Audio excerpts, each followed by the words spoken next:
Let's turn now to the top contributor to inflation, the high cost of housing and rent. There's a shortage of more than 4 million homes in the United States, and that contributes to the high housing prices. Governor Walz, the Harris campaign promises a $25,000 down payment assistance for first-time home buyers and a $10,000 tax credit. They also promise to build 3 million new homes. Where are you building these homes, and won't handing out that kind of money just drive up prices higher? No, it's not handing out. First, let me say this issue of housing, and I think those of you listening on this, the problem we've had is that we've got a lot of folks that see housing as another commodity. It can be bought up, it can be shifted, it can be moved around. Those are not folks living in those houses. Those of you listening tonight, that house is a big deal. I bought and owned one house in my life. My mom still lives in the house where I was. And when I think of a house, I'm thinking of Christmas services after midnight mass where you go with your family. We need to make it more affordable. And one of the things, as I said, this program that the vice president is pushing forward and bringing a new way of approaching this is something we're doing in Minnesota from that lead. We in the state invested in making sure our housing was the biggest investment that we'd ever made in housing. It starts to make it easier. We cut some of the red tape. Local folks, look, we can't do it at the federal level, but local folks make it easier to build those homes. And then that down payment assistance. I can tell all of you out there, certainly for me, using the GI Bill was one thing, but a veteran's home loan, the big thing about a veteran's home loan is you don't have to pay the down payment. Those are things that make it there. Now, look, you're going to pay it back, and you're going to pay your mortgage. Those are things that we know in the long run, the appreciated value, the generational wealth that's created from it. And I will give Minneapolis an example. Minneapolis is the one city where we've seen the lowest inflation rates. We've seen a 12% increase in stock because we've put some of these things in, and we're implementing a state program to make sure we give some of that down payment assistance. We get it back from people because here's what we know. People with stable housing end up with stable jobs.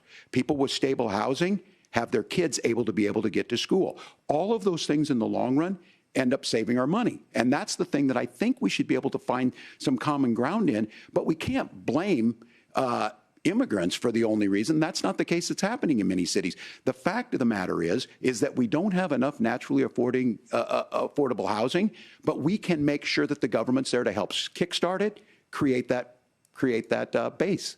Governor, your time is up. Senator Vance, as far as your campaign's position, the promise is to seize federal lands to build homes, remove regulation, provide tax breaks, and cut back on immigration, which you say pushes up prices.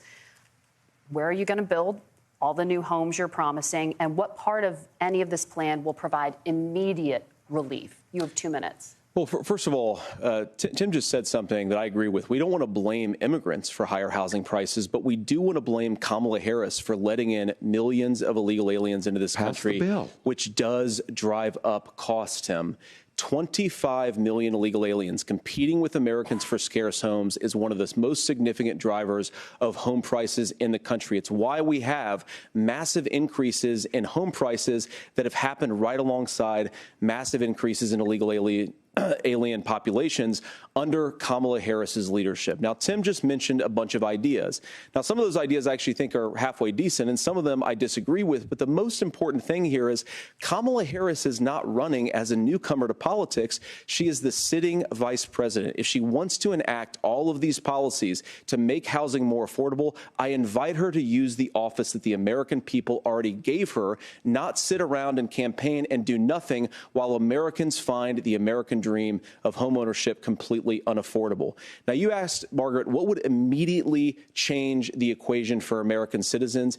If you lower energy prices, as Donald Trump says, drill, baby, drill, one of the biggest drivers of housing costs aside from illegal immigration is, think about it, if a truck driver's paying 40% more for diesel, then the lumber he's delivering to the job site to build the house is also going to become a lot more expensive. If we open up American energy, you will get immediate pricing relief for American citizens, not, by the way, just in housing, but in a whole host of other economic goods, too.